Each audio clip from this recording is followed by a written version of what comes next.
Good morning. I'm going to ask our panel presenters to come up.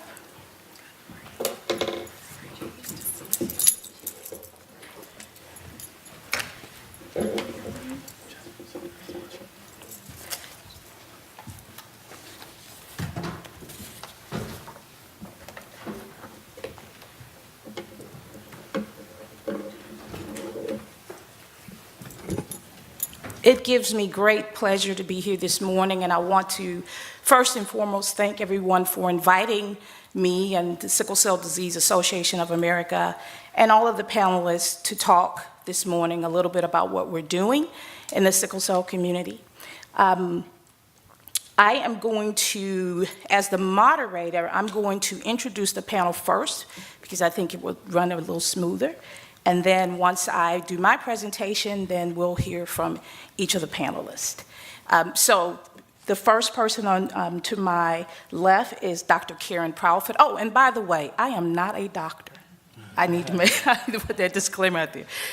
The next person on our panel is Dr. Karen Proudford. Dr. Proudford is the founder and CEO of the of the William Proudford Foundation. And when they come up, I want them to tell a little bit more about what they're doing because all of these individuals are doing fantastic work in the sickle cell community. I don't think I can do them justice. Our next panelist is Ms. Mary Brown. Mary Brown is the president and CEO of the Sickle Cell Foundation of California. And as you will see, she has some very important work going on in her region. And then last, we have Mr. Jeffrey Zuttah. And I had the pleasure of meeting Mr. Zuttah via phone yesterday for the first time. He is an individual living with sickle cell disease and doing some wonderful work and just a fantastic gentleman. I, of course, am Sonja Banks. I am the president and CEO for the Sickle Cell Disease Association of America. I have been with the organization now for 7 years, and it is a pleasure to be here. I always like to do a little icebreaker of some sort before I start, because I know it's early in the morning, and I don't really have an icebreaker, but I do have, if anyone in here, is there anyone in here from DC? Oh, great. So anyone in here from DC, if you have mastered the roundabouts, please see me after the session. I will pay you to give me a tutorial on how to master that. It took me an additional 45 minutes to get to the hotel last night because of roundabouts. So thank you so much. So we'll get started. I am here to just tell you a little bit about what SCDAA is doing on a national level. This list is by no means exhaustive of what we're doing, but wanted to pick some of the larger projects that we've been working on for the past 2 years. So, of course, the Sickle Cell Disease Association of America serves as the nation's largest member-based organization group, working full-time on a national level to resolve issues surrounding sickle cell disease. Of course, I couldn't stand here without speaking about our mission, which is to advocate for and enhance our membership's ability to improve the quality of health, life, and services for individuals, families, and communities affected by sickle cell disease and related conditions, while promoting the search for a cure for all people in the world with sickle cell disease. We, as we stated in our mission statement, our overarching goal and mission is to, again, increase our membership's capacity and ability to do the work that they do. And so this is a little bit about our community-based organizations and what they do on a local level. Our community-based organizations are, one, designed to serve individuals and families in their respective communities and offering programs and outreach services. They assist clients with finding quality health care. They maintain databases for individuals and families that have been served over the years. They do community outreach, and of course, they focus on educating in the local communities. SCDAA to date has 44 member organizations spread out throughout 34 states. in the United States. They offer these services, and what we do is we categorize our CBOs within the community because many of them do different things. They're not all the same sizes. They don't all offer the same services, so we classify them. We have some that do what we call direct patient services, patient care services, and these are the chapters or members that run the gamut. They do everything from touching the patient, they do education, they do trade counseling, they do testing, screening, you name it, they pretty much do it all. We also have some of our members that are what we call support service agencies, and their focus really is to help eliminate barriers. The majority of the work that they do is around supportive services. So anything from assisting with transportation, prescription assistance, medical referrals, educating the community, they do those type of supportive services. And then we have our advocacy service organizations, and those are the organizations that really focus on advocacy from a perspective and also educating the community. So you'll see them a lot locally on the Hill in their areas. They do a lot of education, dissemination and educational awareness, and you see them doing a lot of speaking in the community, just raising awareness about sickle cell disease in their areas. So some of our current initiatives, we have 4 key focus areas, as CDAA do. We've had these for the past 4 years, and these are the areas that we really try to focus on within our national. First is our CBO capacity building, of course. I wanted to make sure everybody understand that our community-based organizations they're the foundation of SCDAA, and they do the work. So they're the ones that are out there seeing and helping the patients and families that they serve in their communities. So for SCDAA, it is important for us to help them to build their capacity. And where you see we may have an advocacy organization helping them to become maybe a support organization or a direct service. That's what SCDAA's goal is. So one of our key focus areas, of course, is always CBO capacity building. The next one is legislative advocacy.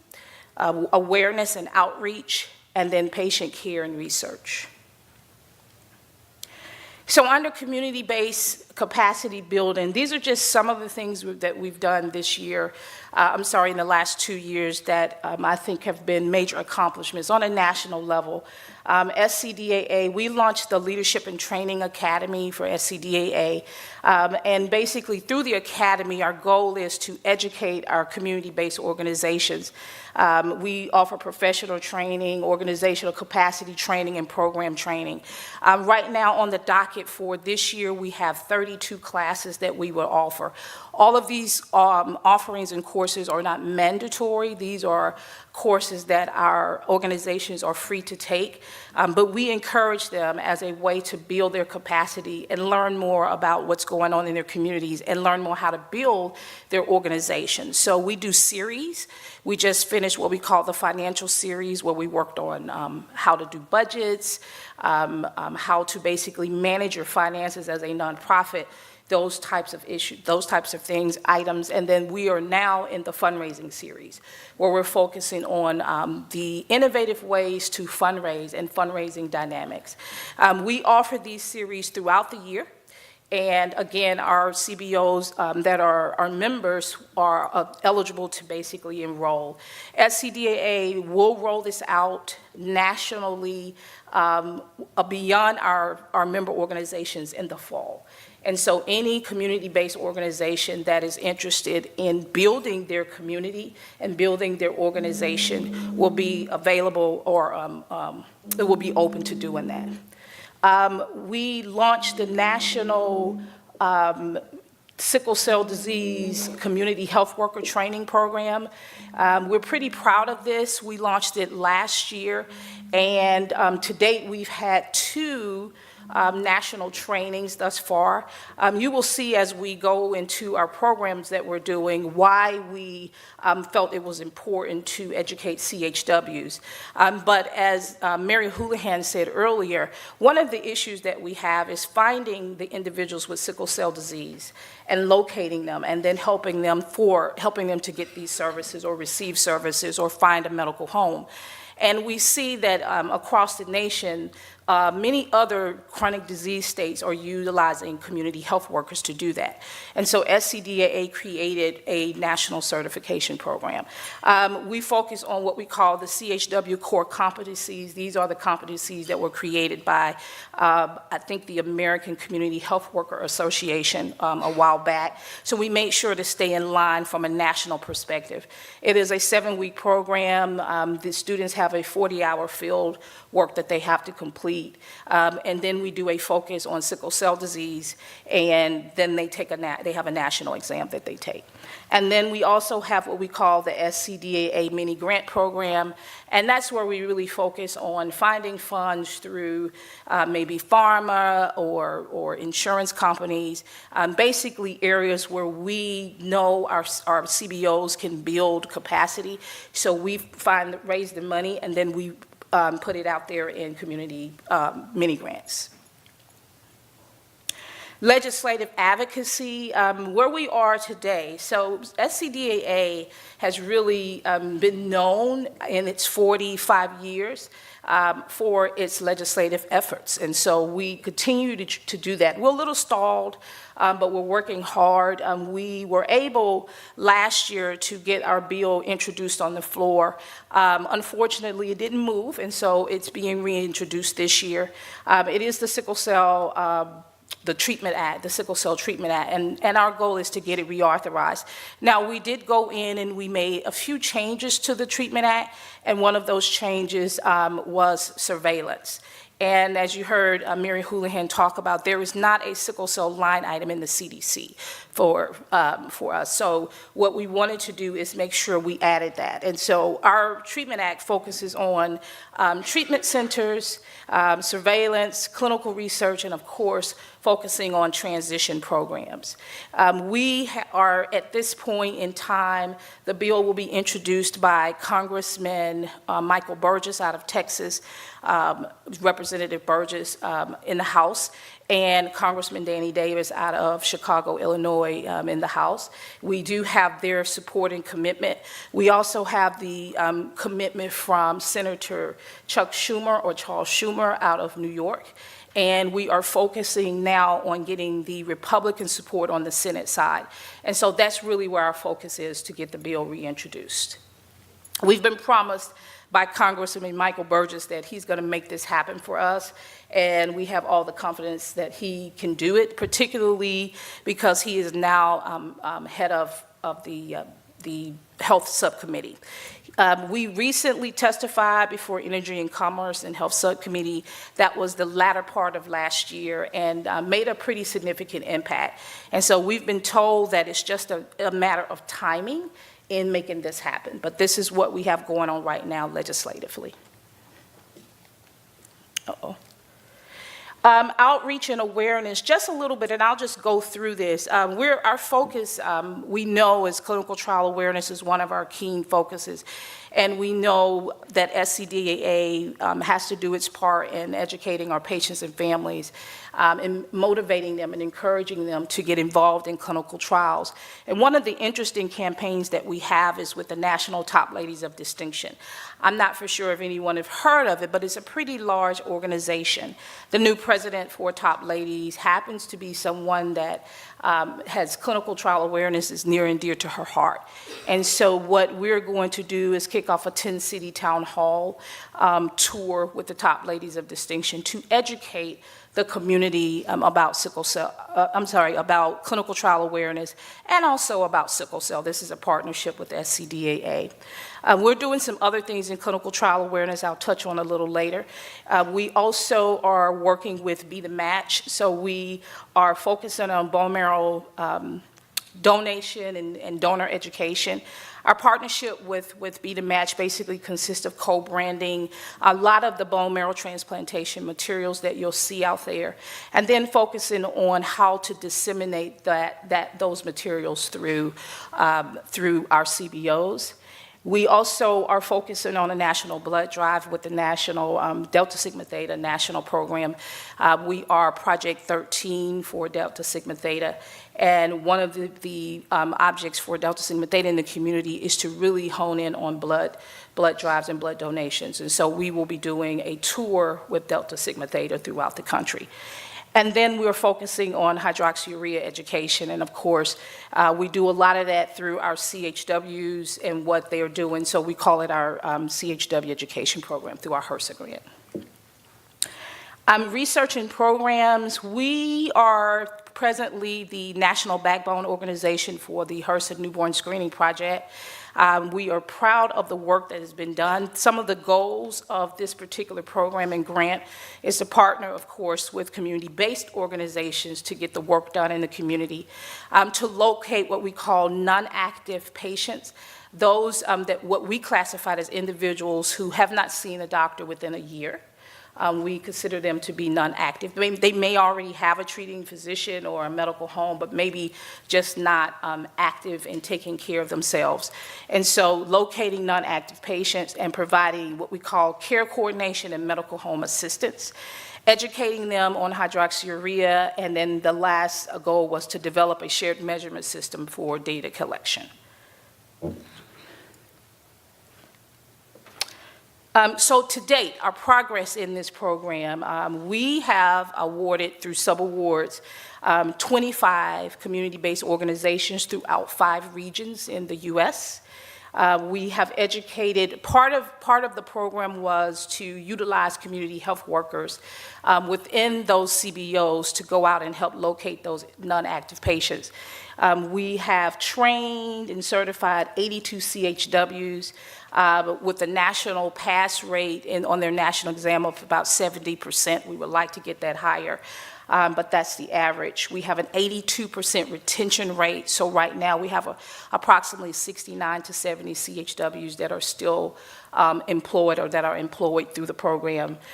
We have touched approximately 6,000 or found 6,000 non-active patients and helped them to get enrolled in some kind of care coordination services. And approximately 3,000 of those individuals have been placed in medical homes or provided with medical home referrals, and 4,000 educated on hydroxyurea to date. Through another research program, I will not go into much detail about this because Dr. Kim Smith-Whitley will be presenting later on today. We have created and developed the first patient-powered national registry. It is called Get Connected, and you can see Get Connected is designed for children and adults living with sickle cell disease to store their medical information related to diagnosis, treatment, and potential cure. And that registry is also created to establish a network of children, adults, and families living with sickle cell disease, member organizations, healthcare providers, community-based organizations to distribute information related to clinical care, health services, health policy, and healthcare advocacy. The goal of this registry is not only to collect data from individuals living with sickle cell disease and individuals with trait, but also to bring the community together. And so again, you will hear a little bit more about the numbers in Get Connected. We've done a phenomenal job since Get Connected rolled out. You'll hear it from Dr. Kim Smith-Whitley, so I will not steal her thunder. But we have managed to launch this, and it's been about a year and a half since the launch of the National Registry. One of the other pieces or projects that we're working on, we were the recipient of the Patient-Centered Outcomes Research Institute Patient Engagement Award. And the goal basically, of course, is to address the active integration of patient stakeholders and research communities in the research process. We understand that a lot of times for individuals with sickle cell disease, the first time they're hearing about a clinical trial is when you're knocking on their door, recruiting them into the trial. And so a lot of times, because of that, you get a lot of pushback. So the goal is, how do we begin to get individuals with sickle cell disease on the front end of research and keep them involved throughout the process? We feel like if that could happen, we would hopefully one day have lines of people with sickle cell disease waiting for clinical trials. And so the goal is, how do we do that? And one of the ways that we looked at it is most of in our community, our patients, individuals with sickle cell disease, listen to one another. And so we created a peer training program. Basically, it's a national P-Core peer curriculum. We're proud to say that the curriculum is now complete. We have established a peer facilitator program where we are educating individuals with sickle cell disease and parents basically through this curriculum. And once they finish, they become what is called a peer facilitator. And then those facilitators would go out and hold workshops and host workshops in their areas amongst their peers about research and about clinical trials. Thus far, we've trained 12 peer facilitators. We will finish up and train a total of 25 by October, and then those 25 will go out in the community, and the goal is to touch at least 2,500 of their peers. Our goal is, of course, to increase that number. We're hoping that we run the gamut, but that is the goal of the program. And last but not least, just wanted to touch on just our special events, just put them up here so you can see what we have going on. Of course, Sickle Cell World Day is coming up June 19th, and we will have a Twitter party. We also have the National Sickle Cell Walk with the Stars. The legislative briefing and lunching on the Hill will actually take place in September this year, and then, of course, our 45th annual convention. So with that said, I would like to turn the podium over to Dr. Karen Proudford to talk about what she is doing through her organization on a regional level.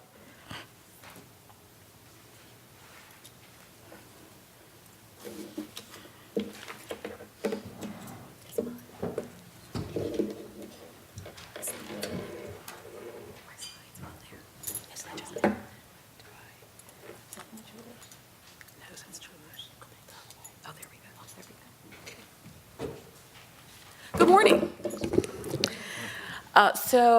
Thank you to Dr. Puck Ryan and the organizers for inviting us to be a part of this forum. My name is Karen Proudford. I'm the president of the William E. Proudford Sickle Cell Fund. And I also want to thank Sonja Banks and the other panelists for the opportunity to spend a few minutes talking about what the work that our organization does. I want to say first that I am not an MD. I'm a PhD, and I'm actually in business, so I'm always very clear about the fact that I'm not a physician. It's very important to know that. And I'll tell you a little bit about my journey to this work, which was unexpected. I also want to acknowledge my brother, who is here, also in the audience, Mark Proudford, who's the vice president of our foundation. So as I mentioned this, and I'll tell you just a little bit about our organization, because I think in contrast to the national organization, we are maybe a typical organization that makes up kind of the rest of the landscape if we look at advocacy efforts related to sickle cell across the country. And I think if you heard from a number of other organizations similar to ours, you would see that there's also a part of the work that's being done by small, all-volunteer organizations who each have a unique connection to the disease and who are taking on particular pieces of work that we're also working to knit together and certainly stay connected with the efforts that are going on nationwide. So for us, this journey really began for my siblings and I, and Mark and I have two brothers as well, with our father, who had, we learned later in our lives that he had sickle cell disease, that he had SC disease. And so when we were growing up, health kinds of issues and concerns weren't really something that you talked about with your parents. And so we knew that our father had a number of challenges physically, but we didn't have any information about exactly what those related to. And it was very difficult to get information from extended family about it as well. And I would say, I don't know, a lot has changed over the time, but it's still difficult, as it turns out, to get accurate information about what was going on from a health standpoint in our family years ago. So when my father was older and became quite ill, by then we were adults, the four of us were adults, and we became more involved in his care. And at one point, we looked at some of his records. He was a veteran, and it indicated in there SC disease.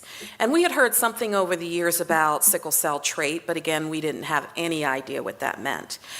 So by the time he was ill, though, we saw this SC disease. We took it to the doctors in our area and said, you know, it sounds like he might have the disease, to which they said, no, there's no way he has the disease. And by then he was in his 70s, and they said there's no way he would have lived this long if he had the disease.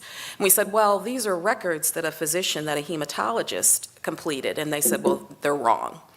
So we ended up taking him to a major city to have him evaluated, and that doctor was kind enough to write suggestions for what should happen if he presented at the emergency room.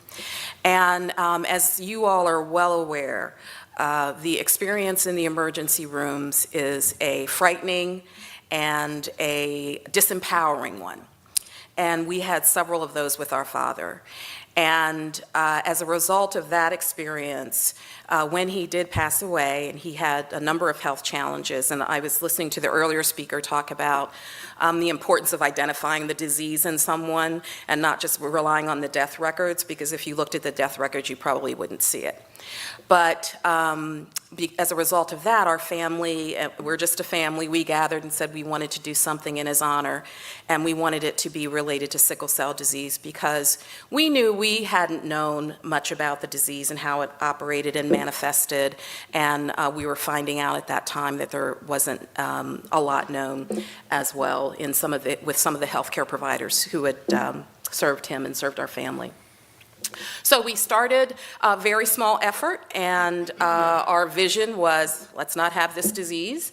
And we wanted to support awareness, definitely, raise the level of visibility about sickle cell disease, also to find comprehensive programs for sickle cell disease. And so I remember that when we visited several hospitals sort of in the region, and some physicians were saying to us, you know, we sort of said the cystic fibrosis model is what we think is, you know, looks like it would be effective for sickle cell disease, and we don't really see that. We think there's a need for multidisciplinary care. And we were told, no, there isn't a need for multidisciplinary care. There are not that many sickle cell patients. And so why would, you know, basically why would an organization invest those kinds of resources into this patient population? So, of course, for us, that was an impetus to try to do exactly that, whatever we could, in order to help that happen.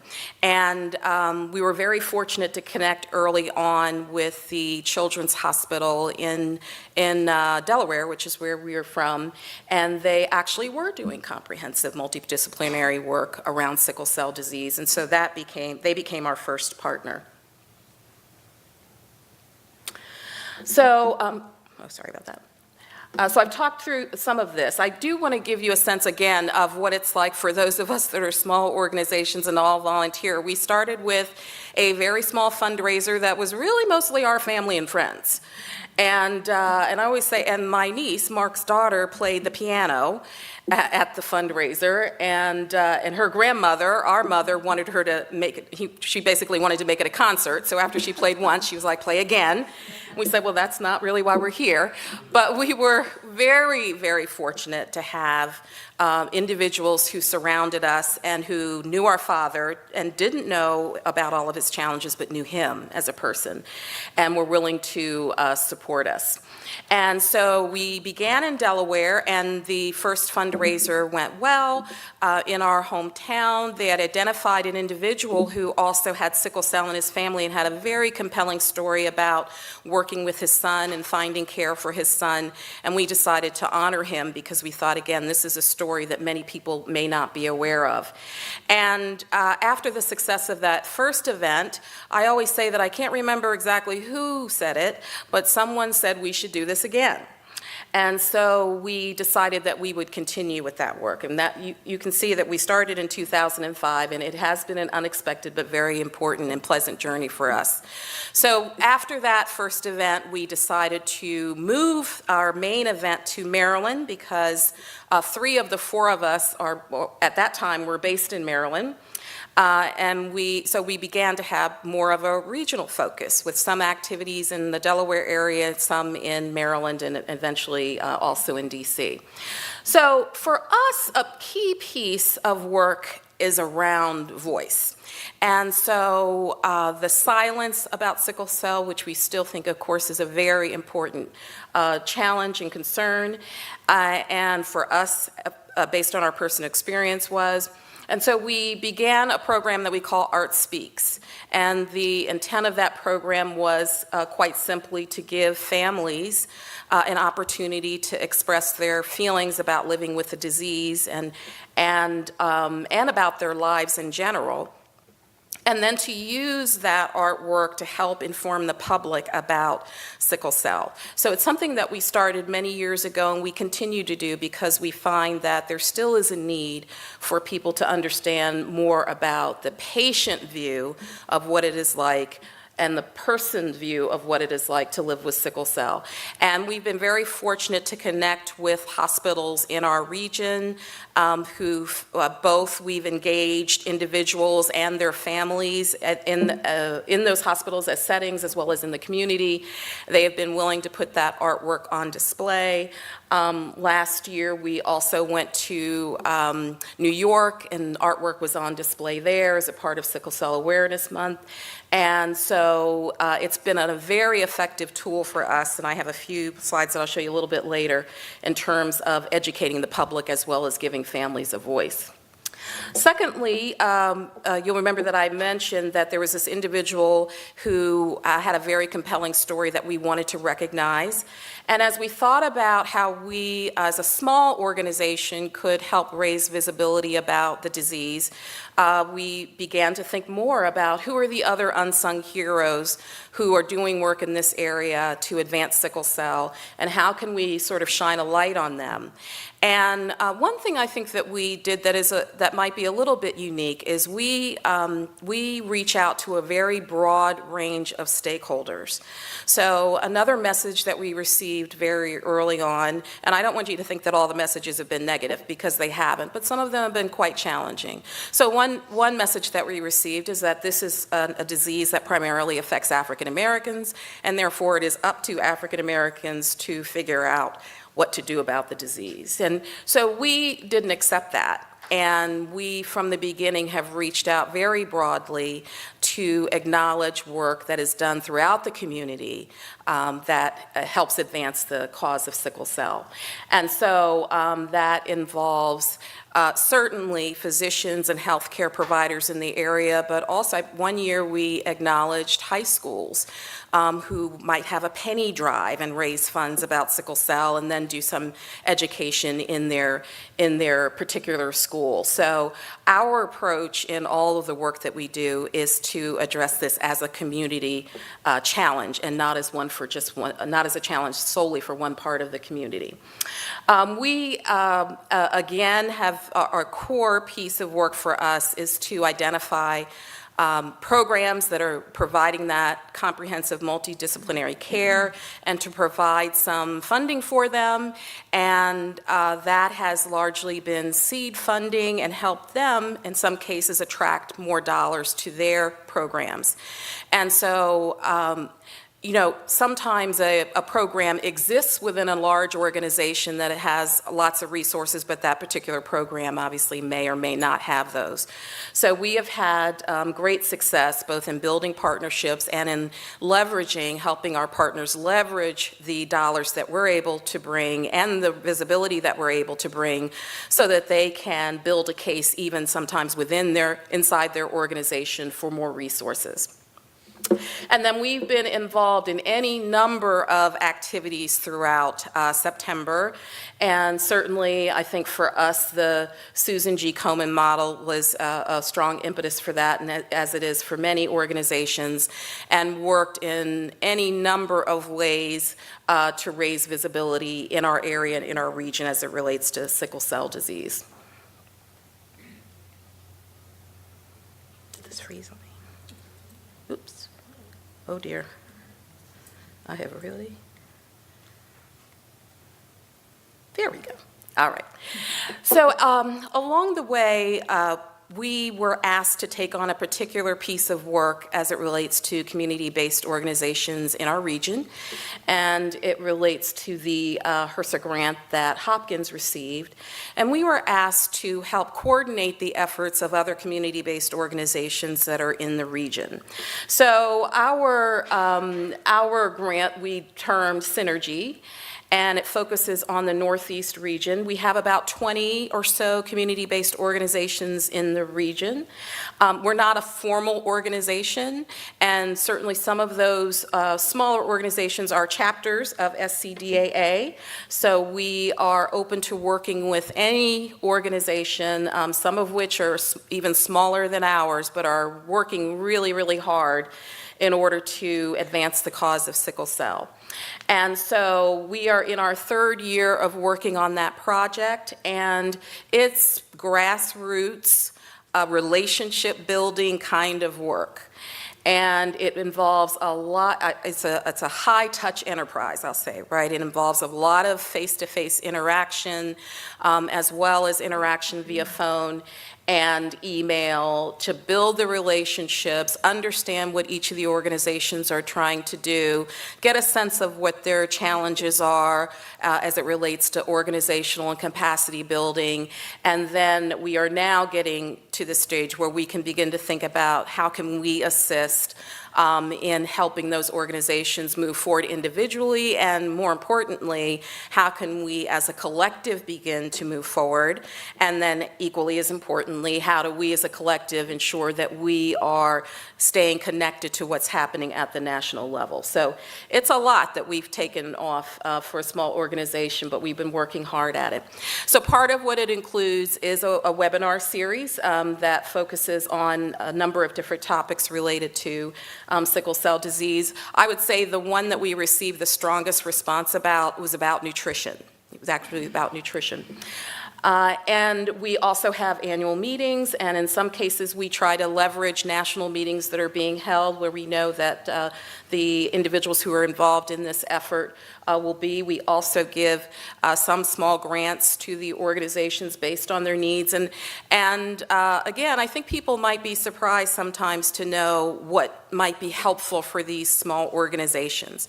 You know, sometimes it's enough dollars to help fund travel to a particular meeting, and that is critically important for them. They just don't have the resources for it. Sometimes it's printing. It's that they have flyers that they would like to distribute at a walkathon, and they just don't have the resources for it. So we've been working hard to try to identify those and provide some funds for it. And then lastly, we are encouraging collaboration on advocacy efforts that each of our organizations have in their home areas, and then encouraging, of course, a collaboration across areas. And again, as we look to the next phase of the work that we'll be doing, we have included dollars so that we can have someone travel to those other places, because we've had to rely largely on virtual interactions up to now.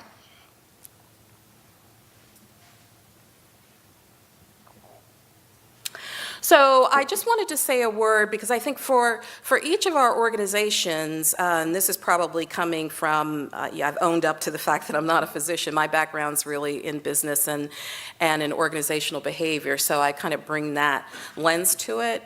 And for each of our organizations, what we're trying to do is help them think about what's the unique value added that our organization can offer to a collective effort. And so that we can find ways that those complement each other and again, work together to gain momentum for the overall work that's being done. And so for our organization, I'd offer as an example that we have found that our website has we receive very positive feedback about our website. Now, again, we're a very small organization. We're an all-volunteer organization. But we have seen a noticeable climb in the traffic on our website.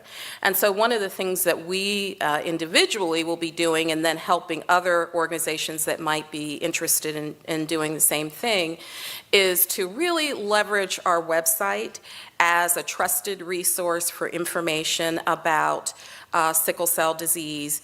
And we are focusing, as we move forward, increasingly on clinical trials participation. And as Sonja was talking about, this obviously is a critically important area for us. Again, when we began in 2005, our work was really centered around voice and around visibility and awareness, and that won't go away. But as we continue to build our organization, we're looking more for what our internal strengths are and how we can leverage those. And ours is around website traffic and becoming a trusted source for information. So I just wanted to end with, it's always good to see some happy faces. And these are some of the wonderful young children who participated in our art program. And we've had children of all ages, as they say, participate in our art program, which we're always very happy about. And then we have a couple of images because these images keep us grounded. They remind us, in addition to the story that our family has and the many, many stories that we've heard over the years, they really help us remain grounded as we continue to do this work so that we don't just get caught up in statistics and dollars and those kinds of things, and remember that at the center we have people. And so this is one of the pictures that a young child drew, and I think what's interesting about it is not just, there tends to be a lot of red in the pictures, especially the ones that children paint, and that clearly there's pain, but also that there's a face up in the corner that's watching. And I think that, our young people know that we're nearby, which is good.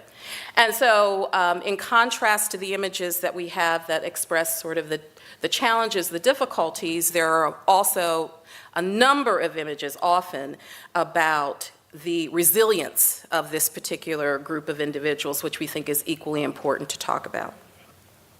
And so lastly, I would just say that one of the most important things I think we've learned along the way is as we do this work, it's to see people.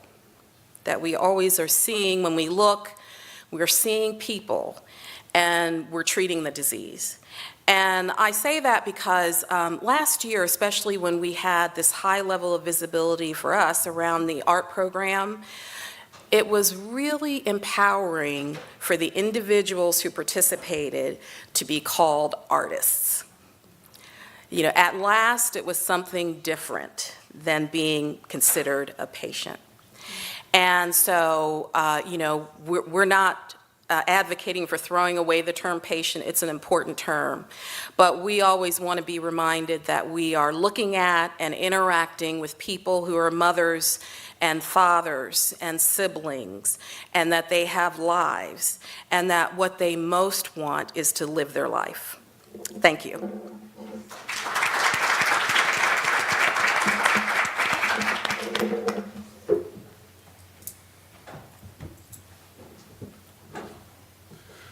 I just wanted to take a moment, and Congresswoman Kelly is with us, and so I've asked her to come and bring a little greeting. So Congresswoman Robin Kelly.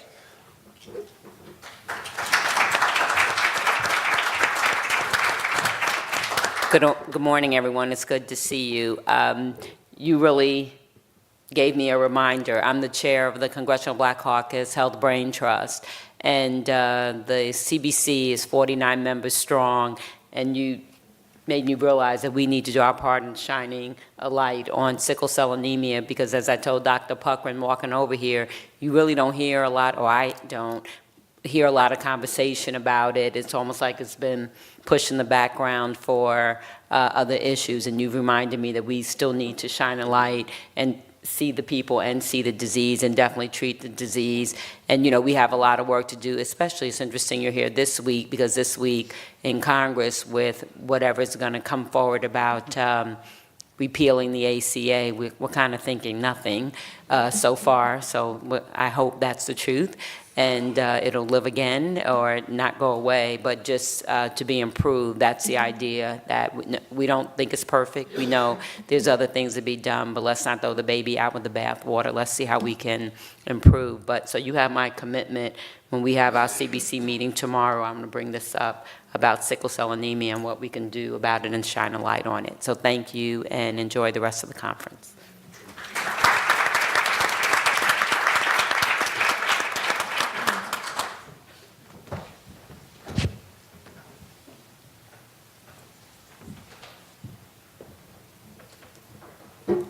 Good morning. I'm Mary Brown. I'm the president of the Sickle Cell Disease Foundation of California, and I am an advocate. I think that's the most important part of my work with the organization. As I do most of the time in presenting and preparing for these presentations, I think of people that I've lost that have been close to me that had sickle cell disease. And today, I think of Wayne Reagan, my brother-in-law, and I think of Trevor Thompson, who we lost very recently to sickle cell disease. Let me see, how do I work this thing? Oops. So today I want to talk about a project that I'm proud to be a part of, and that is through a HRSA grant that we received in the newborn screening with the SCDAA. We're talking about health care workers, community health workers, which Sonja spoke a little bit about earlier. And this has been a part of the healthcare system for quite some time. And in California, I've been aware of the promotora health workers and in the Hispanic community. But I often wondered why in the world that didn't resonate in and with sickle cell disease. And I think that over the years, I've learned that when the comprehensive sickle cell centers became to play, they had the whole enchilada kind of on the plate. They had the social workers, psychologists, they had everybody and everything that they needed to take care of individuals with sickle cell disease. So a healthcare worker a community health worker probably wasn't something that they ever thought about. But as we go forward and realize that money started to shrink within that community and the dollar started to go away, then so did different resources. Oops. All right, I'll get this right. All right, maybe I won't. So the CHWs, a vital part of the healthcare system. And we have found over the last few months that we play a tremendous role in the health care of individuals with sickle cell disease. We help them with insurance and housing and transportation. Sometimes there's a language barrier, there are cultural differences, there's literacy, and psychological issues, all around how we navigate through and work into the emergency room and the various clinics. It's been a daunting task to do this kind of work. Our organization, although we do have paid staff, I feel like we're like the Proudford Foundation, which is that we're a volunteer organization, because there's not many of us to do the kind of work that we have. And we have approximately a little over 1,000 active people in our database. I'm not going to get this right. Okay, so I think the most important thing going forward is that we looked at, through our association and partnership with the Center for Inheritable Blood Disorders, through the Pacific Sickle Cell Regional Collaborative, of being a full partner in this work. And we have a lot of work that has been done in terms of putting ourselves more upfront in the community. I think in large ways, sickle cell disease community-based organizations have been marginalized and underutilized. And we've had missed opportunities because each one of these organizations is different. We vary in sizes, as Sonja was saying earlier, in terms of what we can do. But what's important is that you become, you as a CBO, a full partner in making sure that those efforts, those deliverables that are required of you in various grants are done, are completed. Through the newborn screening grant, we were able to fund community health workers and a sickle cell nurse advisor, and that's been tremendous for our program. Darn it. So the biggest effort so far that's combined the treatment demonstration program and the newborn screening program was our effort to find those patients that Sonja talked about that were inactive, and then to help to find a place for them to have medical care. And in Los Angeles, we were in big trouble. Dr. Cage Johnson, a prominent hematologist, was retiring, and he had the majority of sickle cell adult patients in his care. And then where were they going? On top of that, we had another problem. We had healthy kids coming up with sickle cell disease, but where were they going to get transitioned to? So Dr. Susan Claster spoke with Mitch Katz, who is the head of LA County Healthcare Services, and also someone that she had worked with in San Francisco, and told him about this crisis that we had in Los Angeles. And he said, we should be able to do something about that. We got a little excited that this might be something that could come to bear, but we didn't know what we were actually talking about. And we met with Dr. Hal Yee, who is the clinical director for LA County, based upon that conversation that Dr. Claster and Dr. Mitch Katz had had. And when we went into his office, we had what we call our dog and pony show. I was there with my senior staff person, Deborah Green, Dr. Judith Baker was there, and Dr. Susan Claster. We all had our parts. We all knew what we were going to say to try to make the case, to try to get this physician to help us do something for persons with sickle cell disease. We all made our case. He listened. He didn't have very many questions. He asked a couple of questions. One was, well, who's going to be the hematologist? And Dr. Claster said, I will. And then he said, do you have community health workers? I said, yes, we do. And he said, we can do this, and we don't need your money. We all looked like, what? Who says that? He said, we have enough money in California in this budget to be able to take care of this service. We just need the workers to do it. Consequently, we started this journey. That is Dr. Ellen Rothman below, who is the Chief Medical Officer at the Adult Outpatient Clinic at MLK, and the rest is history. We have our grand opening that will be June 20th, kind of to coincide with World Health Day for sickle cell disease. So one of the big issues that our communities have is trust. We know that to be true. And part of the launch for this clinic was to get the community-based program, which is ours, behind the effort. And consequently, because we know so many of the persons with sickle cell disease in community, they were going to ask us a zillion questions in terms of, what's happening, what's going to happen with the emergency room, what's going to happen with this, on and on and on. And one of the things that was a problem for us in Los Angeles was the reputation for MLK. It was called Killer King at one point because it was in the community and it didn't take care of individuals the way it should, and it closed down.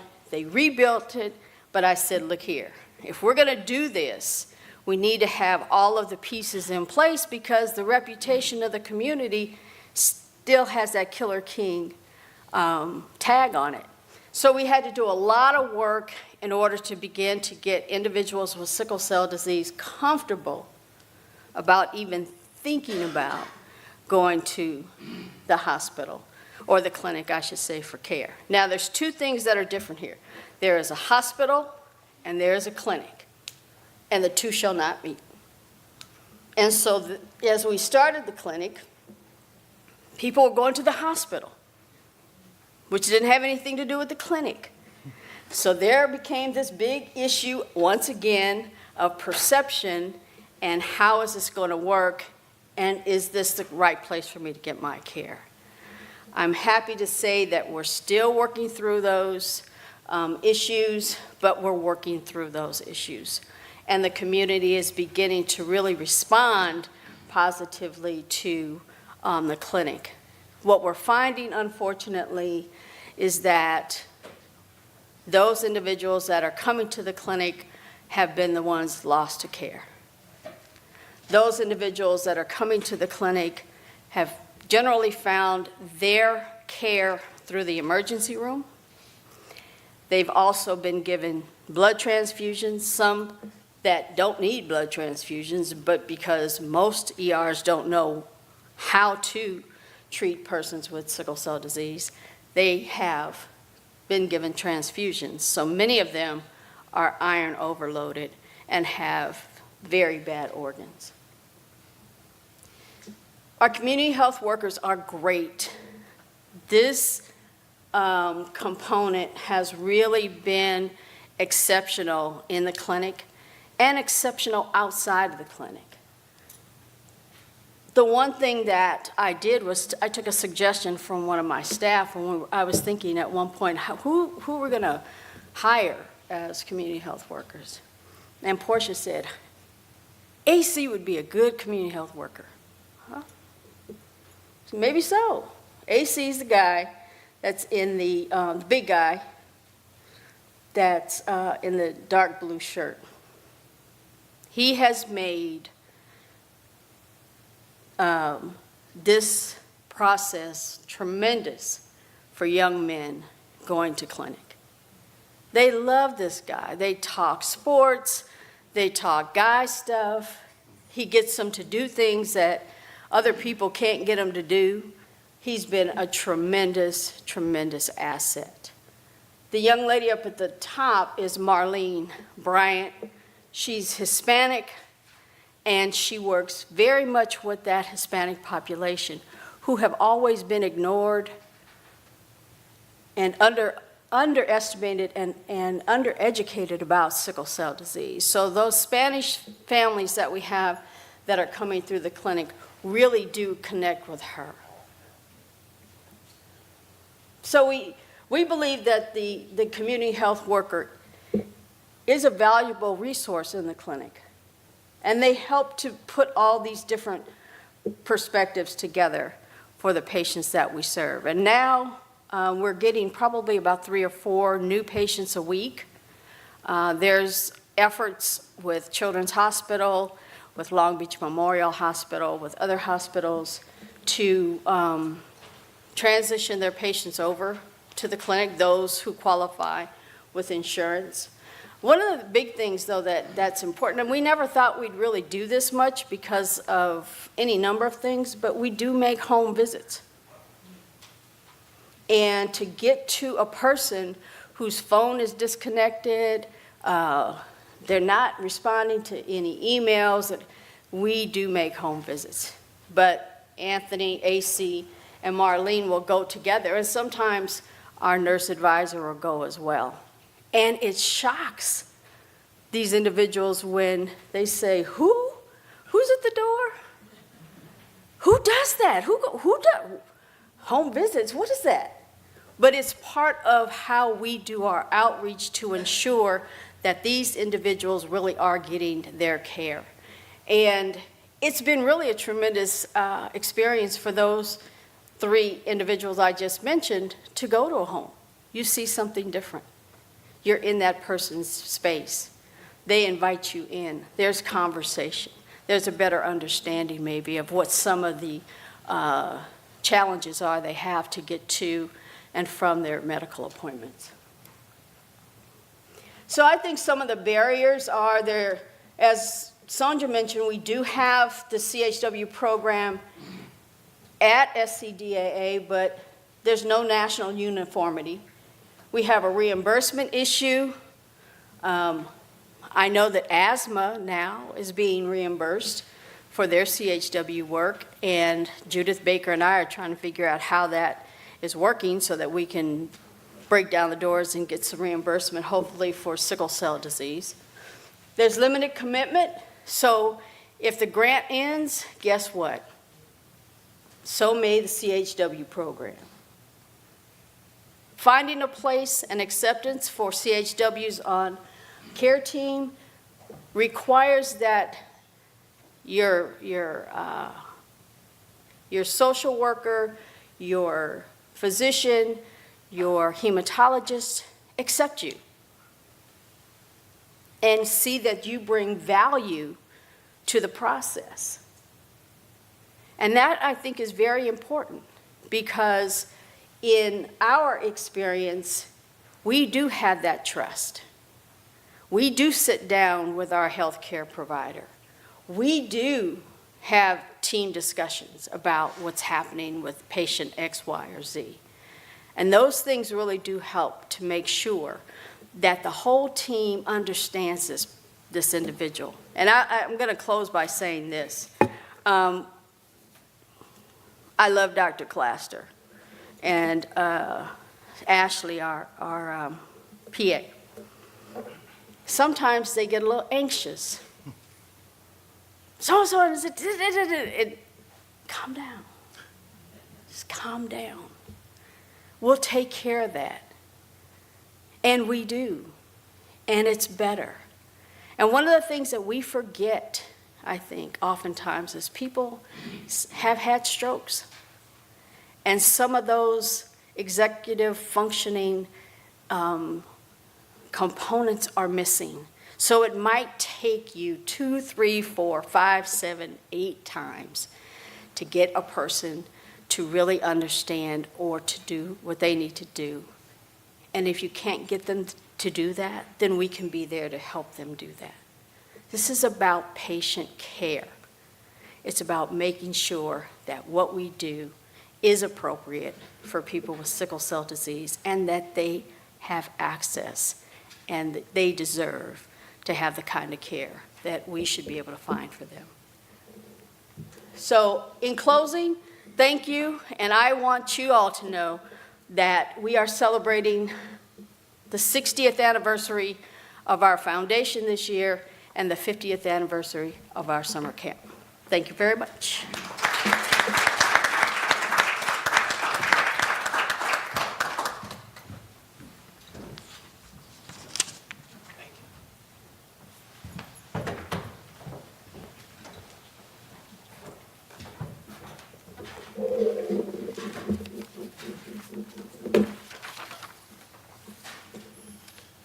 So I don't have a presentation, but I'm just going to go with it. Good morning, everybody. How we feeling? Good. All right, good. Glad to hear it. Thank you all for letting me be here and be a part of this event this week, and I'm glad to come and share my experience, the patient's perspective, or at least one patient's perspective. As Sonja said, I'm Jeff Zuttah, and I'm on this panel to walk you through a bit of my journey. But first, before I do that, first and foremost, I'd like to acknowledge my mother, who's in the audience. Hi, Mom. Thanks for what I hope to do is just share some of my story, and so doing, highlight some of the issues as well as some of the opportunities for the broader community. So, as an undergrad, I attended Stanford University on a full athletic scholarship. I went there to play football. And in the fall of 2004, I suffered a splenic infarction that ultimately ended my football career. In that time, and in the time since, from the fall of 2004 to date, I graduated from Stanford University. I then went on to graduate from Harvard Business School with honors. I worked in investment banking as an analyst at Morgan Stanley. I was an investor in a private equity firm called the Carlyle Group, as well as I served the person I'll always refer to as my president, the President Barack Obama and his administration as a political appointee on the financial crisis response team, where I worked for Secretary Geithner and other counselors and advisors to the President and Secretary. In addition to that, and since that time, I have led business development efforts for a number of high-growth technology startups. Now, why doesn't any of that matter? I mean, in some sense it doesn't, right? But the thing that matters to me most is that in all of those places and in all of those spaces that I've occupied, I've yet to meet another individual with sickle cell anemia. And I think about that, and I ask myself, why? Why is it in all of these places, from New York, New Jersey, Michigan to California, DC, Boston, and back, I've yet to encounter a single individual in any of these institutions who also has sickle cell? That's a question that I've started to reflect on much more of late, and I can't help but wonder that perhaps my experience has some lessons or opportunities that I think could empower the broader community to make sure that there are more individuals who can make the same case in front of an audience like this one. First and foremost, I think the biggest part of what I've been fortunate enough to have is an education. I was educated early on and made aware of my illness. Now, to be honest, I'm about as fortunate can get. My mother's a pediatric nurse, my father a general surgeon. You could not have better parents for an individual with sickle cell. I understand that, fully aware. And yet at the same time, the importance of that and what they were able to do was stress to me that, Jeffrey, this is what you need to know. You need to educate yourself on this. This is important, and you need to understand these things. Now, sometimes I'll admit when you're 7 and you're like, Dad, that doesn't make sense, it gets a little bit hairy. But the important part is they gave me enough knowledge that built enough confidence for me to advocate for myself and be confident in the fact that I would be able to understand my illness, navigate it successfully, manage it, and ultimately, when they were no longer with me, let's say at college, for example, make the right decisions and put the right people around me to build the right team. In addition to that, not only was I educated and made aware, from the start, from the early onset, I had an integrated whole patient care experience. So, my parents were able to provide primary care physicians, hematologists, child play therapists. My care was about far more than just my illness. It was about me, the person, the entirety of me, both physically and emotionally. And I think that helped me understand I think that drove much of my own self-development, not only as it pertained to sickle cell and living with sickle cell, but just understanding who I was as an individual and that we all have something we must overcome. So I had great parents who educated me. I had a whole team of physicians and hematologists and clinicians. And then I had a tremendous community. And that community expands beyond just my parents, my siblings, my doctors, and my nurses. It extended to my classmates, my friends, their parents, my teachers, my coaches, all people in between who made sure that I had all of the resources within that community, such that I could have homework assignments when I would mix class. shared class notes so that I could be up to speed, despite my best efforts not to do the work in the hospital at times. Ensured that I always had workout buddies when I got out of the hospital to get back into a place of conditioning and strength such that I could continue to pursue athletics or my best and highest self. And all of those people, black, white, and every color in between, understood that I was dealing with something. They may not have known exactly what it was. They may not have been able to, use the words or have the right vernacular and vocabulary to describe and properly articulate what I dealt with, but they knew it was something, and they cared, and they showed up, and they supported. And the reason I highlighted that it was black, white, and all colors in between is because oftentimes I feel as though perhaps this disease, while clearly concentrated across racial lines, requires so much more support than one community could possibly ever provide. And my experience has been case in point about how all those resources come to bear when your community is fully engaged and enables you as an individual to become who you ought to be or who you desire to be and move towards your best and highest use. And lastly, most importantly, throughout all of it, I was expected to excel. Perhaps the coolest thing about everything I've done to date is that no one is surprised. I tell somebody what I'm up to, they're like, oh yeah, sounds about right. And I can't impress my mom, it's over, it's a wrap. She's not impressed. And I talk to my siblings and all of them, and they're like, oh yeah, sounds cool. Want to get on this game or something? No? All right, cool. My doctors, nurses, friends, all of them have expected a lot from me. No one ever lowered the bar for me. No one ever expected me to do less because I had something I had to deal with. In turn, I was able to internalize that. I was able to also expect a lot from myself. I was able to go about and build the confidence and the resilience through the daily grind of managing an illness to become a person that I was proud to be. And I feel like I can't stress the importance of those expectations enough. As I've encountered folks outside of my professional life, more so in the nascent advocacy I've started to do, I do get a sense that perhaps it's a matter of not understanding as much as I was fortunate to understand, that there are some limiting beliefs at times. And while I'm not saying everyone can be everything and do everything all the time, there's a difference between limiting oneself and understanding that one will be challenged to do things in a particular way.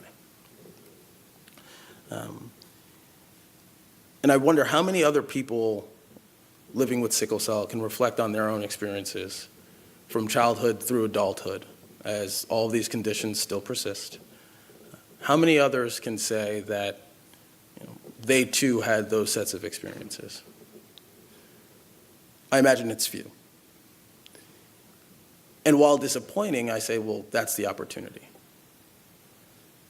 How much have we left on the table, so to speak? How much potential remains untapped? And I think because so few people can say that, it says there are certain conditions and certain things that if we put in place and if we do consistently, like many of you all on this stage are, we'll see many improved lives and much better outcomes. And that is a very compelling and powerful thing.